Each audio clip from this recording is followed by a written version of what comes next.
Oke, jadi kisah yang akan aku sampaikan malam ini dikirim sama wak kita yang bernama Ani dari Provinsi Papua, tepatnya dari Jayapura. Halo Ani. Halo juga nih Jayapura. Hai. Nah, jadi wak kisah horor yang dialami sama Ani ini terjadi ketika dia tinggal di rumah tantenya yang berada di kota Jayapura. Dan sebelumnya wak Ani dan keluarga intinya Ani ini tinggal di sebuah distrik atau sebuah desa yang masih berada di wilayah Jayapura juga.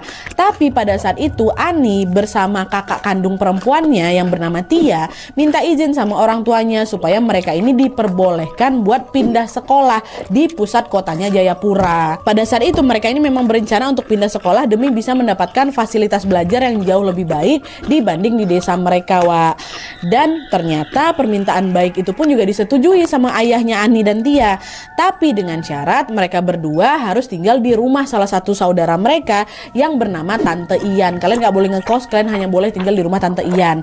Pada saat itu ya wajar lah sang ayah ini merasa bahwa anak-anak mereka ini akan lebih aman apabila tinggal di rumah saudara. Jadi bisa dipantau lah gitu kan. Mereka pun setuju, iya papa, nggak apa-apa. Dah tuh, pada pergantian tahun ajaran baru mereka berdua pun pindahlah ke Jayapura dan mulai tinggal di rumahnya Tante Ian. Nah, di rumahnya Tante Ian ini wah ternyata suasananya juga ramai, banyak yang tinggal di sana. Pada saat itu rumahnya Tante Ian ini dihuni oleh 8 orang anggota keluarga. Ingat ya, ini semuanya berkaitan nih, Wak. Pertama ada Tante Ian, kedua Om Iwan, ini suaminya Tante Ian, ketiga Kak Tama. Kak Tama ini anak sulung dari Tante Ian sama Om Iwan. Terus yang keempat ada Putra. Putra ini anaknya Kak Tama, which is cucunya Tante Ian. Ya, berarti ponakannya Wawa kita.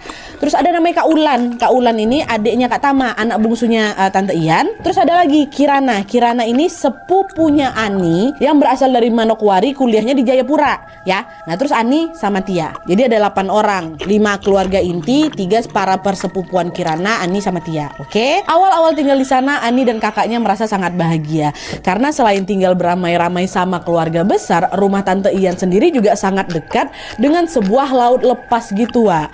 Dan yang lebih menariknya lagi, rumahnya Tante Ian ini merupakan rumah apung. Rumah yang berdiri di tepi laut, di atas laut gitu loh. Tapi jangan bayangin lautnya wah kencang kali macam pantai selatan, wah yang curam gitu. Enggak, lautnya ini macam ya laut perairan yang dangkal gitu lah, sehingga banyak sekali warga yang memang membangun rumah mereka di atas air-air ini hingga menjadi sebuah perkampungan gitu. Namanya rumah apung. Nah, terus di bagian ujung perkampungan rumah apung ini ada tuh sebuah jembatan kayu yang menghubungkan rumah-rumah warga dengan lautan lepas. Bukan ya macam jembatan sih itu, Wak. Jadi kayak ini laut nih. Nah, ini jembatan nih. Nah, bisa loncat lah, gitulah. Dan memang Wak, setiap sore hari si jembatan ini selalu ramai dikunjungi oleh anak-anak kampung buat mandi, buat berenang.